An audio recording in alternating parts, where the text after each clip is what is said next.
Assalomu alaykum aziz kuzatuvchilarimiz. Bugun ajoyib mehmonni studiyamizga taklif qilganmiz. Marhamat tanishing, endokrinolog, Olmaliq shahri Lor Premium klinikasining eng yaxshi shifokorlaridan biri Azzaxon bilan suhbatlashamiz. Assalomu alaykum. Va alaykum assalom, xush kelibsiz. Xushvaqt bo'ling. Endokrinologlar, ginekologlar, endokrinologlarsiz hech qachon ish yurishmaydi. Bizni eng yaqin suyanchig'imiz, eng yaqin do'stlarimiz, eng yaqin maslakdoshlarimiz endokrinologlar hisoblanadi. Siz bilan birga ishlayotganimdan, siz bilan ham suhbat ekanligimdan juda ham mamnunman. Rahmat. Rahmat tashrifingiz uchun. Sizni shu suhbatga taklif qilganingizga juda ham xursand bo'ldim. Rahmat.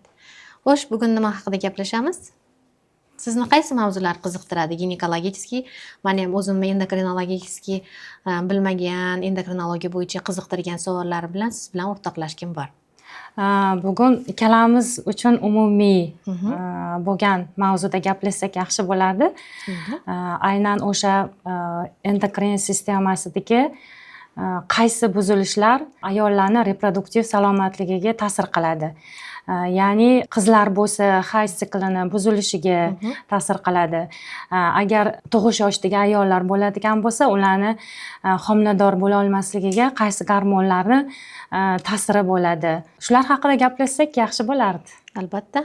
Demak, suhbatimiz qiziqarli bo'ladi degan umiddaman. Azzaxon, meni qiziqtirgan savol hozir O'zbekistonda aktual muammo, ya'ni qalqonsimon bez muammosi bilan juda ham bemorlarimiz ko'p uchrashadi. Qalqonsimon bez homilador ayollarda qanchalik ahamiyatga ega? Bu haqda fikringizni bilgim keldi.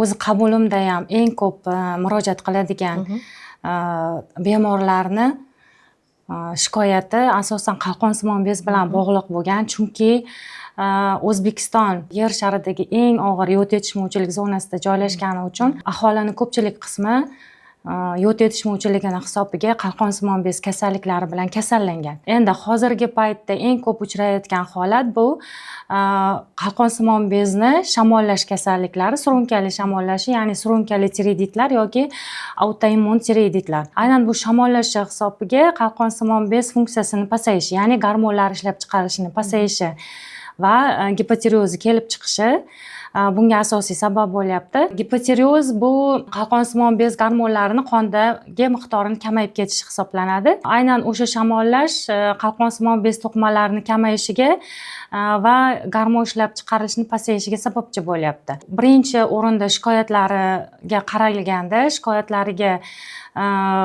taxminiy tashxis qo'yib, keyin analizlar, tahlillar topshirilganda, tahlillar tasdiqlagandan keyin biz bu narsani davolash jarayonlarini olib boramiz. Endi reproduktiv, ya'ni tug'ish yoshidagi ayollarda ko'proq uchrayapti.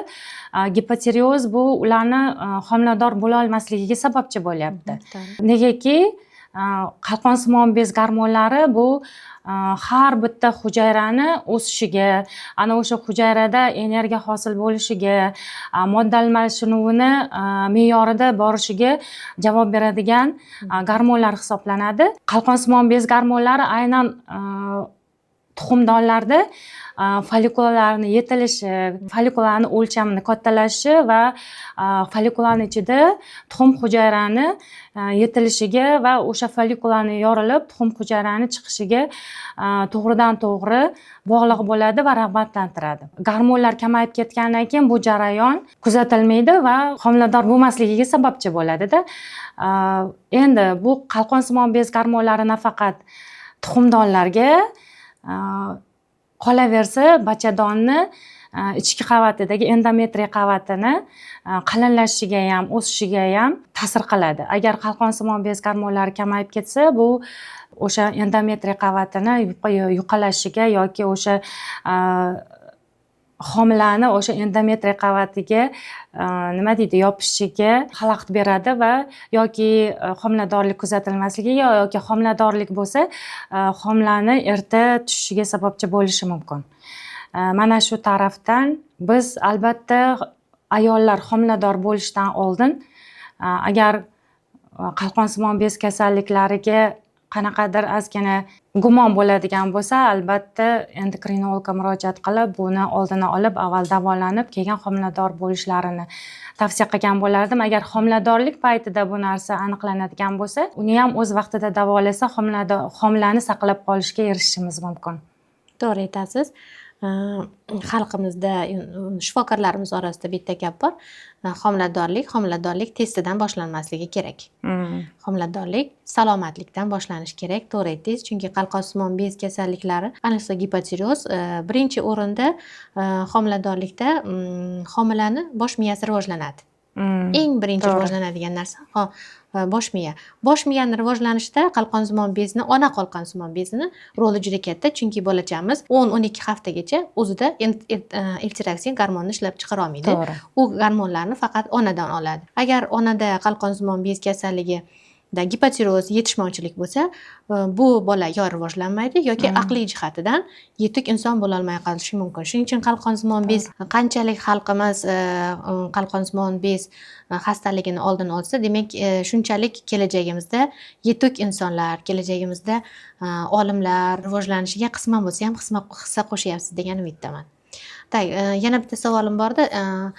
Azizaxon, ayrim paytida gormonlar analizlariga qaraganimizda, gormon analizlarimiz ko'rsatkichlariga yaqin, o'zgarmagan. Lekin surishtirganimizda klinikada bemorimizda gipotireoz yoki subklinik gipotireoz belgilari mavjud bo'ladi. Bunday holatlarda yana nimalarga e'tibor berishimiz kerak deb o'ylaysiz? O'sha gormonlarni o'zini pastki va yuqori ko'rsatkichlari bor, to'g'ri siz aytgandek. Subklinik gipotireoz o'sha hali gipotireoz boshlanmagan, lekin uni boshlanishini oldini olish kerak degan bo'ladi. Agar qalqonsimon bez gormonlari me'yoriy ko'rsatkichlarni ko'rsatayotgan bo'lsa, xuddi gipotireozdagi belgilar bizda kuzatilishi mumkin kamqonlik kasalligida. Kofaktorlari, demak, qalqonsimon bezda ishlangan kofaktorlarning ahamiyatiga ega. Kofaktorlardan birinchisi bu temir yetishmovchiligi anemiyasida. Vitamin D yetishmovchiligi, mis yetishmovchiligi, o't qoqidagi muammolar, jigardagi noto'g'ri ovqatlanish, chunki TTG gormonini, T4 gormonini T3 aktiv gormoniga aylanishi asosan jigarda ro'y beradi deb eshitganman-da. Agar bizda noto'g'ri ovqatlansak, uyqu tartibiga rioya qilmasak, kam harakatli bo'lsak, jigar o't yo'llarimizda qanchalik dimlanish bo'lsa, biz xohlagan T4 va T3 gormonlarimiz o'z faoliyatini yetarli darajada bajara olmaydi. Lekin ko'rsatkichlarda TTG me'yorda bo'lsa ham. To'g'ri. T4 gormoni bu qalqonsimon bez o'zida siz aytganda ishlab chiqariladi. Jigarga borib, undan faolroq gormon T3 gormoniga aylanadi. Asosan o'sha qonda asosiy vazifani bajaradigan gormon bu T3 gormoni. T4 gormonidan T3 gormonini paydo bo'lishi uchun ham, nima qilish uchun ham T3 ga aylanishi uchun siz aytgandek hozir agar tanada yetishmovchiliklar bo'lsa, selen yetishmovchiligi, sink yetishmovchiligi bo'lsa, T3 gormoni hosil bo'lmay qolishi mumkin. O'shaning uchun albatta yetishmovchiliklarga ham e'tibor berish kerak. Kofaktorlarga. Rahmat.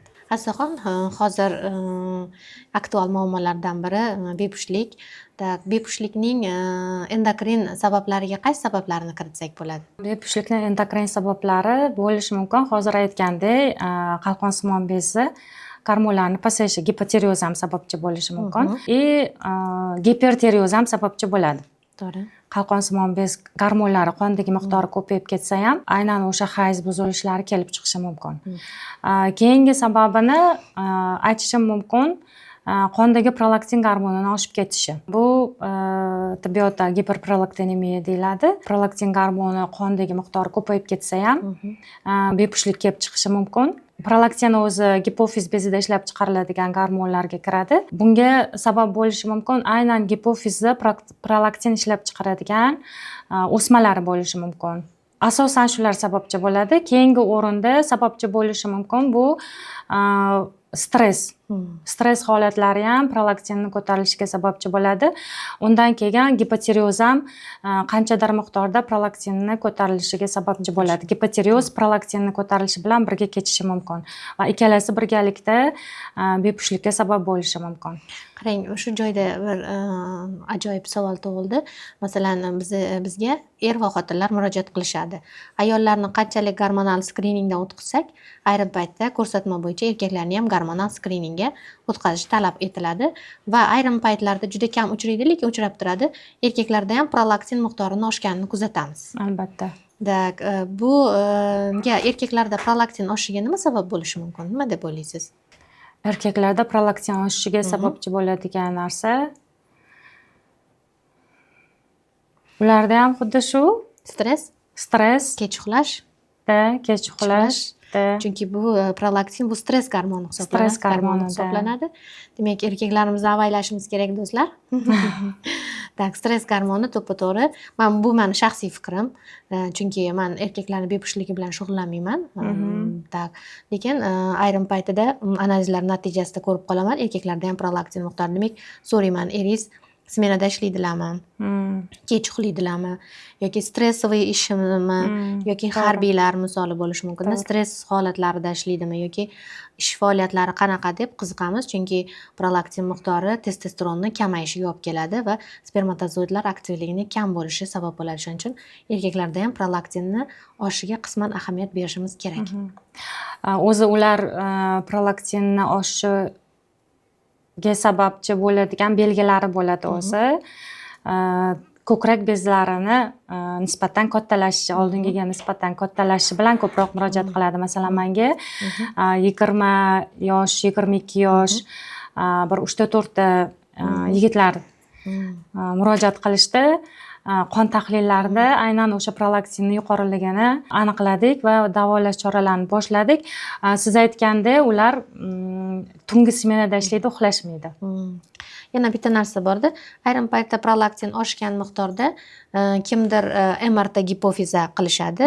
Bosh miya MRTsini imini o'sha gipofiz prolaktin ishlab chiqaradigan zonani tekshirish uchun ayrim paytda bunga ko'rsatma yo'q deyishadi. Qaysi holatlarda biz MRT gipofizaga jo'natishimiz shart, qaysi holatlarda shart emas?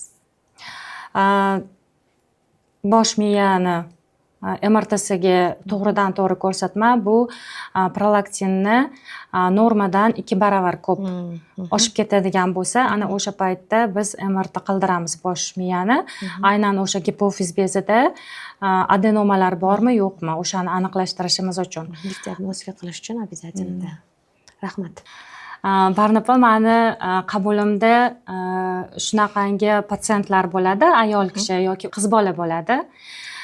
Ularni birinchi bezovta qilgan shikoyatlari bu ortiqcha vazn. Ortiqcha vazn, semirib ketyapman deb menga murojaat qiladi va ularni shikoyatlarini eshitib, obyektiv ko'rikdan o'tkazganda ularda tuklanish, me'yoridan ortiq tuklanishlar, yuzida ugrilar paydo bo'lganini, hayz sikli buzilganini yoki umuman hayz kelmayotganiga ham shikoyat qilishadi. Ana o'sha joyda men albatta ginekolog bilan maslahatlashishlarini unga tavsiya beraman. Bu holatga men taxminan tashxis qo'yishim mumkin, o'sha tuxumdonlar polikistoz sindromi. Mana shu tuxumdonlar polikistoz sindromi haqida kengroq yoritib bersangiz, menga ham juda ham yaxshi ma'lumot bo'lgan bo'lardi. Tuxumdonlar polikistozi Shten-Leventele kasalligi ham deyiladi. 1978-yil bu kasallik haqida ma'lumot kelgan. Bilamizki, birinchi eko patsientimiz ham o'sha Luiza Braun ham imенно polikistoz kasalligi bilan kasallangan. Chunki polikistoz kasalligi iceberg deb oladigan bo'lsak, hayz siklisi buzilishi, yuzidagi aknelar bu simptomlari hisoblanadi. Umuman polikistoz kasallik hozirgi davomda polikistoz kasallik emas, polikistoz sindromal kasalligi deyiladi. Chunki polikistoz, men patsientlarimga aytaman, hech qachon tuzalmaydi. Bu achchiq haqiqat bo'lsa ham, chunki polikistoz butun umrlik holat hisoblanadi. Ayol kishini reproduktiv yoshi boshlanishidan to klimakterik davr tugashini oxirigacha kuzatilgan holat. Birlamchi bepushtlik kuzatiladi. Bunda asosan gipotalamus gipofizda FSK elgini nisbati birlamchi nisbati buziladi. Birinchi shundan boshlanadi. Chunki FSK normada LGdan doim baland bo'lishi kerak. LG FSKdan oshdimi, demak LG bu folikularni yorilishga to'sqinlik qiladigan gormon hisoblanadi. Birinchi tekshiradigan analiz bu multifolikulyar tuxumdonmi yoki polikistoz sindromi yoki buyrak usti bezi bilan holatdami. Shuning uchun sochetniy forma, ya'ni birgalikda forma ekanligini diagnostika qilib olishimiz kerak. Agar ayol umuman yuvinol masalan hali hayz ko'rmagan yoki endi hayz ko'rishni boshlagan 16-18 yoshli qizlarimiz hammasida multifolikulyar tuxumdon bo'ladi. Bunga biz giperdiagnostika qilib polikistoz qo'yishga haqqimiz yo'q. To'g'ri. Tak, polikistozni o'zini ko'rsatkichlari bo'ladi. Birlamchi ko'rsatkichlari tuxumdonlarning hajmini oshishi, anovulyatsiya bo'lishi, FSK LGni nisbatini baland bo'lishi, bularda polikistoz ikki xil bo'ladi. Ortiqcha vaznli polikistozlar va ortiqcha vaznsiz normal indeks massa tela bilan ham polikistoz bo'lishi mumkin. Tak, shuning uchun agar polikistoz tashxisini qo'ymoqchi bo'ladigan bo'lsam, o'ta tashqari birlamchi bo'ladigan bo'lsa, FSK LGni nisbati menga ikkilamchi diagnoz hisoblanadi. Agar FSK LG nisbatini men o'ylaganimday o'rtasida korrelatsiyasi qancha bo'lsa, men polikistoz sindromi qo'yaman. Tak, polikistoz sindromida asosan anovulyatsiya bilan kechadi. Ya'ni FSK nima qiladi? FSK folikularni o'stirib beradi. LG uni ovulyatsiya qilib beradi. Ikkita gormon almashilgandan keyin ovulyatsiya yo'q, faqat LG dominatsiya qiladi. LG o'zida androgen ishlab chiqariladi. LG insulin rezistent gormonni chiqaradi. Insulin rezistent bo'lgandan keyin organizmda testosteron oshadi. Androgenlar.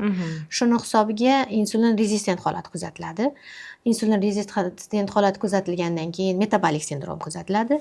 Insulin rezistent metabolik sindrom hisobiga aknelar paydo bo'ladi. Alopesiyalar paydo bo'ladi. Psixologiya ozgina o'zgaradi. Anovulyatsiya bo'ladi va bepushtlik kuzatiladi. Tuxumdonlar polikistoz sindromi bilan og'rigan ayollar homilador bo'lishadimi? 150%. Ya'ni 100% emas. Chunki ozgina yuvelirni ishlashingiz kerak har tomonlama. Chunki ular 100% homilador bo'ladi. Men 100% emas, 150% homilador bo'ladi deyman. Endi homilador bo'lishni avval tabiiy usullardan foydalanib ko'ramiz. Shuning uchun meni eshitib turgan reproduktologlarimiz bilsa kerak, polikistoz kasalligi biz reproduktologlarimizni eng sevimli patsientlarimiz hisoblanadi. Chunki ulardan homiladorlik olishimiz juda qulay va agar to'g'ri taktika olib borsak, tez natijaga kelamiz. Qiyin patsientlar hisoblanmaydi bular. Avvalambor tashxisni to'g'ri qo'yish kerak, bemorga to'g'ri axborot bera bilish kerak. Sen qanday holatdasan? Chunki misol uchun ko'pchilik patsientlarimiz polikistoz bilan homilador bo'ldi, o'zini unutadi. Bo'ldi, tuzaldim deb o'ylashadi. Chunki bo'lishi mumkin, bitta homilador bo'lgandan keyin yana keyingi homiladorlik qiyin bo'lishi mumkin. Yoki homiladorlik reproduktiv yoshi tugagandan keyin ularda ikkilamchi metabolik o'zgarishlar, ya'ni qandli diabetga moyillik, yurak qon tomir kasalliklariga moyillik yuqori bo'ladi. Shuning uchun polikistoz kasalligini patsientlarga tushuntirayotganimizda aytishimiz kerak, polikistoz bu bugungi holat emas. Seni butun umr davomida sog'lom turmush tarzi ga rioya qilish, insulinni ko'tarilib ketmasligi, keyinchalik mioma, adenomioz kasalliklari, polip, ikkilamchi qilar hammasi shu birlamchi polikistozni oxirigacha lecheniyasi qilinmagandan yoki oxirigacha bemorga to'g'ri tushuntirilmagandan deb bilaman. Tushunarli.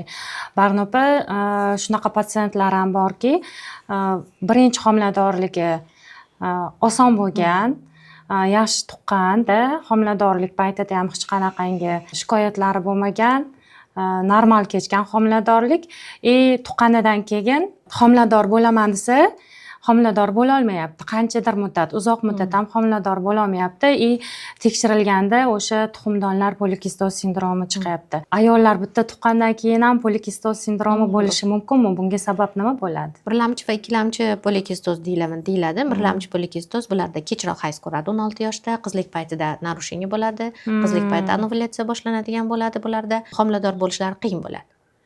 Ikkilamchi polikistozlar bu insonni ikkilamchilarga asosan inson masalan ayollarimiz bir marta homilador bo'lgandan keyin o'ziga bo'lgan talabi e'tibori kamayadi.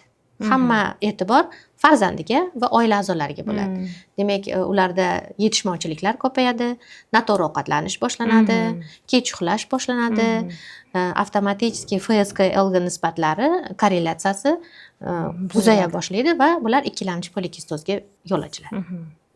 Ikkilamchi polikistoz sindromi bu noto'g'ri turmush tarzi orqasidan kelib chiqadigan holat hisoblanadi. Oldingisini tez tuqqanman-ku deyiladi-da, keyin birinchisida bunchalik to'la bo'lmagansan deyman. To'g'ri deyiladi. Chunki bularning ko'pchiligi metabolik sindrom, ortiqcha vazn bilan murojaat qilishadi. Bunchalik to'la bo'lmaganding, vaqtida uxlarding, ovqatlanishing rejiming aniq edi desam, to'g'ri deb juda ko'p tan olishadi. Tushunarli. Tuxumdonlar polikistoz sindromida insulin, qondagi insulin miqdori ham baland bo'ladi-da.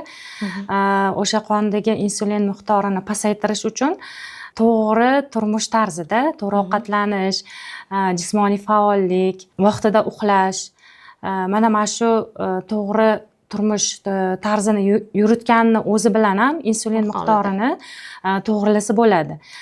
Lekin bunga qo'shimcha ravishda qaysidir preparatlarni qo'shsa ham bo'ladimi? Albatta, endi bu hozirgi paytida bu vitamin B8, ya'ni inositol gormonlari, bu insulin sintetizer gormonlari preparatlari hisoblanadi. Ya'ni insulin miqdorini kamaytiradigan preparatlarga biridan hisoblanadi. Yana agar kerakli holatlarda, insulin juda ham baland bo'lgan holatlarda kimyoviy preparatlardan o'sha glukofaj, metformin preparatlaridan ham foydalanishga to'g'ri keladi. To'g'ri, ozgina gepatotoksik ta'sirga ega, lekin gepatoprotektorlar bilan birgalikda individual qo'llangan holatlarida ham yaxshi natija olsak bo'ladi. Rahmat. Hozirgi 21-asrda judayam aktual muammolardan biri bu ortiqcha vazn. Chunki hammamiz kam harakatmiz, televizor oldida o'tiramiz, hamma narsani pul boshqaryapti. Xohlaymizmi, xohlamaymizmi, ortiqcha vazn bu 21-asrning eng aktual muammolaridan hisoblanadi. Shu haqida yangiliklar bo'lsa, yangi ma'lumotlar haqida bilmoqchi edim sizdan. Hozir semizlik tashxisi asosan o'sha birlamchi semizlik deyiladi. Aynan o'sha ovqatlanish bilan bog'liq bo'lgan semizlik, kam harakatlilik bilan bog'liq bo'lgan semizlik. Siz aytgandek, hozir xohlagan ovqatga dostуп ochilganda, u tomoningizga qarasangiz ham ovqat topishingiz mumkin, bu tomoningizga qarasangiz ham ovqat topishingiz mumkin. Kelgan uglevodlarning miqdori ko'paygan, juda ham uglevodli oziq-ovqatlarning miqdori ko'paygan. Aynan hozirgi paytda o'sha Coca-Cola, Pepsi-Cola, fast foodlarda, chipslar, qovurilgan kartoshkalar bilan hammasi juda ham katta kaloriya beradi va o'sha kirgan kaloriyani sarf qilish juda ham qiyin bo'lyapti. Semizlikni asosiy qismini birlamchi semizlik egallaydi. Endi ikkilamchi semizlik ham bo'ladi. Bu ikkilamchi semizlik aynan gormonal buzilishlar bilan bog'liq bo'lgan yoki genetik o'zgarishlar bilan bog'liq bo'lgan semizlik hisoblanadi. Bu semizlik birlamchi semizlikka nisbatan ancha og'irroq o'tadi. Asosiy keltirib chiqarilgan sababini davolamaguncha uni xalos bo'lish qiyin bo'ladi. Bu asosan o'sha buyrak usti bezini gormonlar bilan bog'liq bo'lgan semizlik bo'ladi. Uni o'ziga xos belgilari bor. Bu Itsinga Kushinga sindromi yoki Itsinga Kushinga kasalligi deyiladi. Buyrak usti bezida kortizol gormonini me'yoridan oshiq ko'payib ketishi yoki o'sha gipofiz bezida adenokortikotrop gormonini me'yoridan oshiq ko'payishini hisobiga buyrak usti bezida ham kortizol gormonini ko'p ishlab chiqarilishi bilan bog'liq. Menga shu yerda bitta savol tug'dirildi. Kortizol gormoni haqida juda ham ko'p eshitganmiz, juda ham ko'p gapiramiz. Kortizol gormonini aniqlash juda qiyin masala deyishadi. Qonda aniqlanishni iloji qiyinroq deyishadi. Shu kortizol analizlari haqida menga qiziq ma'lumot. Hozirda so'lakda aniqlanyapti kortizol gormoni. Qonda aniqlangan holatlariga nima deb fikr bildirasiz? Qonda aniqlangan holatlari aynan mana shu Itsinga Kushinga sindromi yoki Itsinga Kushinga kasalligi bilan bog'liq bo'ladigan bo'lsa, bu 100% tashxis qo'yishimizga sabab bo'la oladi. Qarang, men bitta joyda eshitdim, balkim noto'g'ridir. Kortizol gormoni bu ertalabki gormon. Biz uyg'onamiz, kortizol ko'tarilishi kerak, Da, to'g'rimi? shunaqa. Tak. Uyg'onganimizda kortizol ko'paygani uchun laboratoriyaga borib topshirgan analizimiz noto'g'ri chiqishi mumkin. Kortizolni topshirish uchun ertalab o'rindan turmasdan, ko'zni ochmasdan topshirish kerak degan fikrlarga qanday qaraysiz?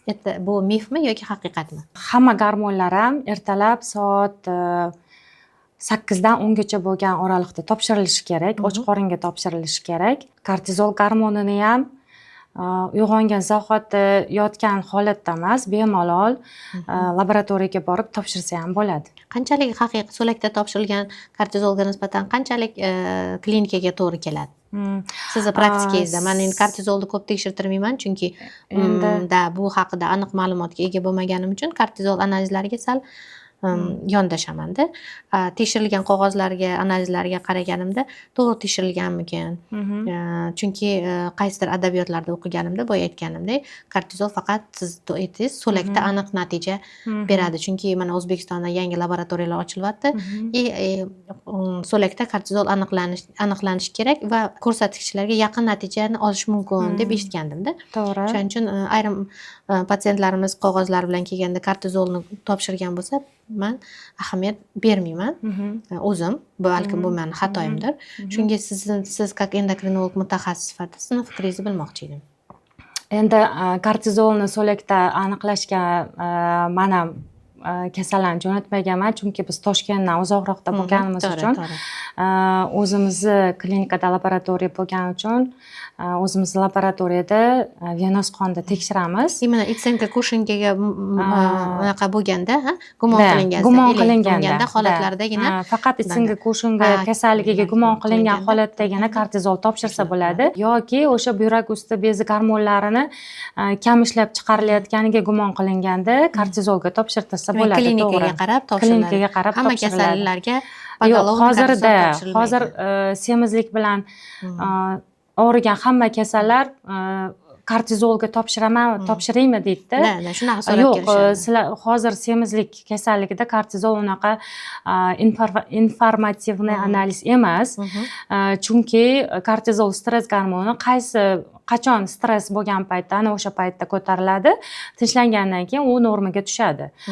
Men semizlik, birlamchi semizlikda kortizolga tahlil topshirmagani ma'qul deb bilaman.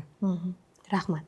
Barnopa, men endokrinolog bo'lsam ham, menga ham bepushtlik bo'yicha murojaat qilishadi ayollar. Endokrin sabablardan tashqari ayollarni bepushtligiga yana nimalar sababchi bo'lishi mumkin? Demak, meni o'zi ishlash prinsipim, demak, ayol homilador bo'lish uchun patsientlarga sxemasini chizib beraman. Demak, ayol homilador bo'lish uchun zvena asosida ishlaymiz. Demak, ayol homilador bo'lish uchun oila tinch bo'lishi kerak.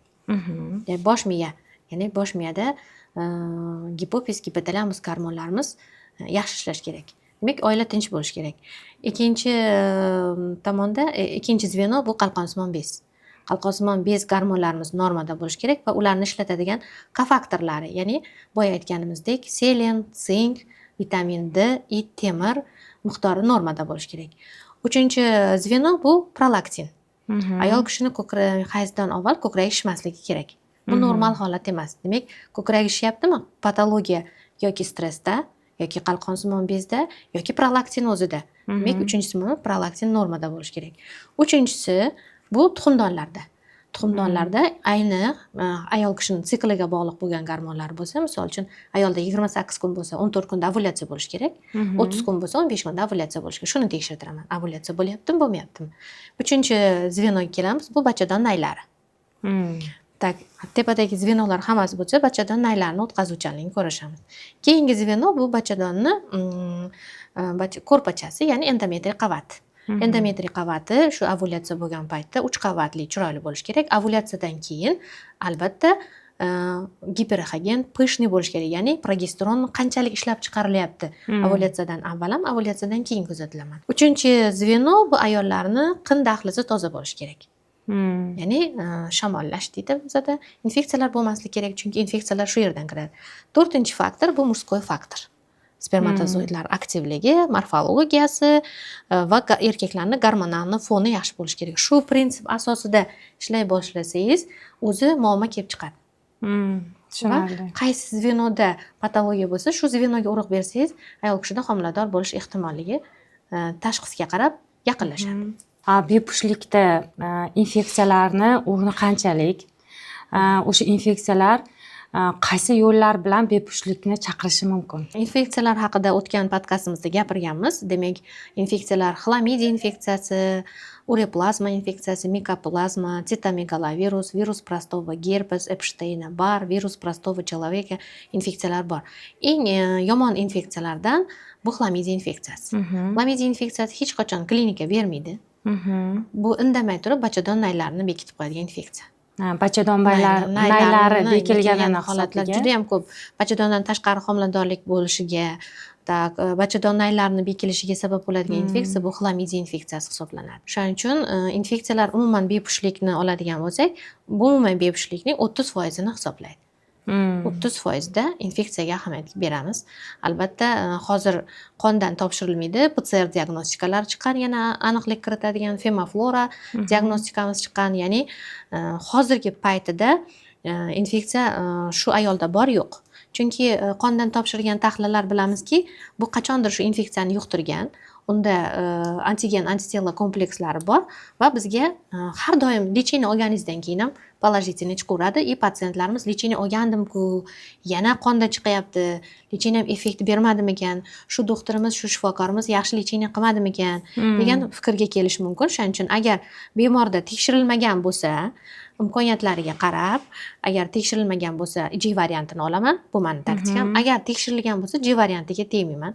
Anamnezida yo'qotilgan homilalar bo'lgan bo'lsa, bachadondan tashqari homiladorlik bo'ladigan bo'lsa, yoki uzoq vaqt bepushtlik bo'ladigan bo'lsa, PCR mazok diagnostika, ya'ni femofloradan foydalanaman. Bizga ko'p ma'lumotlar beriladi, chunki qonda tahlillangan analizlar bizni ozgina adashtiradi.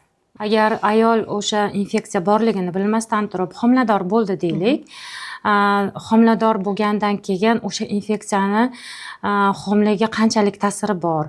Ana o'sha infeksiya bilan tug'ib olsa ham bo'ladimi yoki homilani erta tushish holatlari yoki erta tug'ish holatlari ham kuzatiladimi? Agar infeksiyani titri baland bo'ladigan bo'lsa, yaqinda yuqtirilgan bo'lsa yoki mix infeksiyalar bo'ladigan bo'lsa, bu homilani rivojlanish to'xtashi ehtimolliklari yuqori bo'ladi. Alloh shunday chevarki, tabiiy tanlanishdan o'tolmaydi ular. Qaysidir muddatda yoki implantatsiyada qiynaladi bular. Implantatsiyada qon ketish, retrohalial gematoma, shunaqa shikoyatlar bilan murojaat qiladi. Bular baribir homiladorlik 12 haftagacha biz hech qanaqa dori-darmonlar bera olmaymiz, faqat kuzatuvga qoldiramiz. Tabiiy tanlanishdan yashashga moyil homiladorlar 12 haftadan keyin rivojlanib ketadi. Ungacha homiladorlikda immunitetni ko'tarish, chunki har infeksiyani kurashuvchi hisoblanadigan narsa bu organizm sog'lom bo'lishi, ya'ni gemoglobin yaxshi bo'lishi, qalqonsimon bez funksiyasi, vitamin D gormonlarini, yetarli miqdorda progesteron gormonlari bilan ozgina kuzatuvga qoldiramiz. 12 haftadan keyin bu infeksiya aniqlansa, agar infeksiya tasdiqlangan bo'lsa, 12 haftada homiladorlikka ta'sir qilmagan preparatlar qo'llashimiz mumkin. Erta qon ketishini oldini olish uchun. Implantatsiya hali tugamadi-ku, trofoblastlar yana hali implantatsiyani davom etadi. Shuning uchun homiladorlikka ta'sir qilmaydigan preparatlar 12 haftadan keyin ko'rsatma bo'yicha ishlatilishi mumkin. Bu albatta er-xotin birga lecheniya olish kerak, chunki homiladorlikda oxirigacha jinsiy hayot to'xtab qolmaydi. Rahmat Barno opa, men uchun juda ham qiziq bo'ldi bu mavzu. Biz bolajon xalqmiz, homilador bo'lishini juda ham tez bo'lishini xohlaymiz. Oilalarimiz tez-tez tug'ib, keyin ishga chiqasan yoki men yoshligimda tug'ib ol, bolalaring katta qilib berishaman, ketma-ket tug'ib ol deb anaqa kelinchaklarimizga aytishadi. Patsientlarimiz birinchi homiladorligini hali bolachasi yurmasdan ikkinchisiga homilador bo'lib kelishadi. Va kelgandan keyin nima qilsam ekan, qaysi gormonlarga topshirishim ekan, qaysi analizlarimni tekshirtirishim kerak deb menga savol berishadi. Xo'sh, homilador bo'lgandan keyin qaysi gormonlarga tekshirtirishimiz kerak va uning ahamiyati qanaqa? Homilador bo'lgandan keyin birinchi o'rinda qalqonsimon bez gormonlarini tekshirish kerak deb o'ylayman men. Qalqonsimon bez gormonlarini tekshirganda agar u me'yorida chiqadigan bo'lsa, butun homiladorlik davomida o'sha yoda terapiya qilinadi. Agar qalqonsimon bez gormonlarida o'zgarish seziladigan bo'lsa, agar gipotireoz aniqlanadigan bo'lsa, homilador muddatiga qarab turib eltraksin buyuriladi. Homilador bo'lmagan ayollarga nisbatan homilador ayollarga eltraksinni dozasi nisbatan balandroq beriladi, chunki bu berilgan gormon ham onasi uchun, ham homila uchun ishlashi kerak. Boya o'zingiz aytgandek, 12 haftagacha homilada bolada qalqonsimon bezi kam rivojlangan bo'ladi, hali o'zi o'sha qalqonsimon bez gormonlarini ishlab chiqarmagan bo'ladi. O'shaning uchun nisbatan kattaroq dozalarda buyuriladi qalqonsimon bez gormonlari. Agar homiladorda qalqonsimon bez gormonlari me'yoridan oshiq chiqqan bo'lsa, masalan, tirotoksikoz, bunaqa holatlar ham bo'lgan.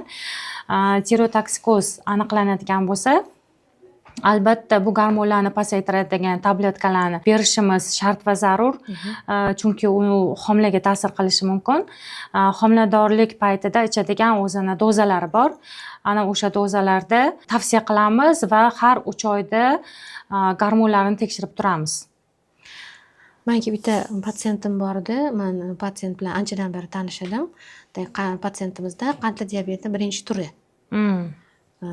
aniqlangan edi. Turmushga chiqdilar va endokrinolog, o'zlarining endokrinologlari bor edi. O'zlarining endokrinologlarida homiladorlikni davom ettirish uchun insulin terapiyani dozasini hal qilish uchun ketdilar.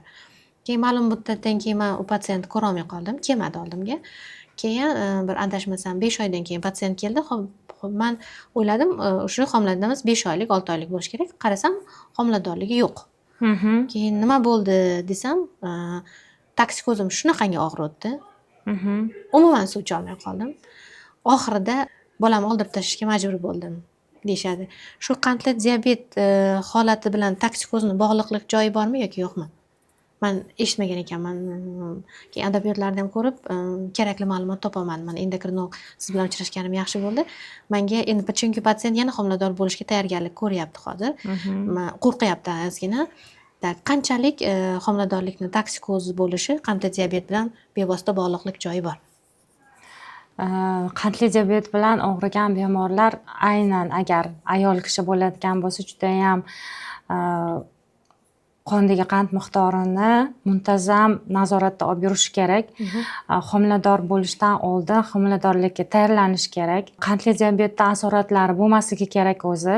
Asoratlari bo'ladigan taqdirda asoratlarni davolash kerak. Dekompensatsiya bo'lsa, kompensatsiya holatiga o'tkazish kerak. Bevosita bog'liqlik joyi bormi? Toksikoz bilan qandli diabetni agar qondagi qand miqdori baland bo'ladigan bo'lsa, toksikoz og'irroq kechishi mumkin. Mumkin. Rahmat. Aziz obunachilarimiz, shunchalik sabr bilan bizni tinglab turganingiz uchun sizga minnatdorchilik bildiramiz va studiyamizga tashrif buyurgan Azizaxon, sizga ham minnatdorchilik bildiraman. Suhbatimiz juda ham maroqli bo'ldi. Men juda ham xursandman siz bilan bitta davrada o'tirganimdan. Men ham xursand bo'ldim. Rahmat, juda ham yaxshi ma'lumotlar oldim. Aziz obunachilarimiz, suhbatimiz ma'qul bo'lgan bo'lsa, keyingi sahifalarda qanday mutaxassis bilan uchrashishni xohlaysiz?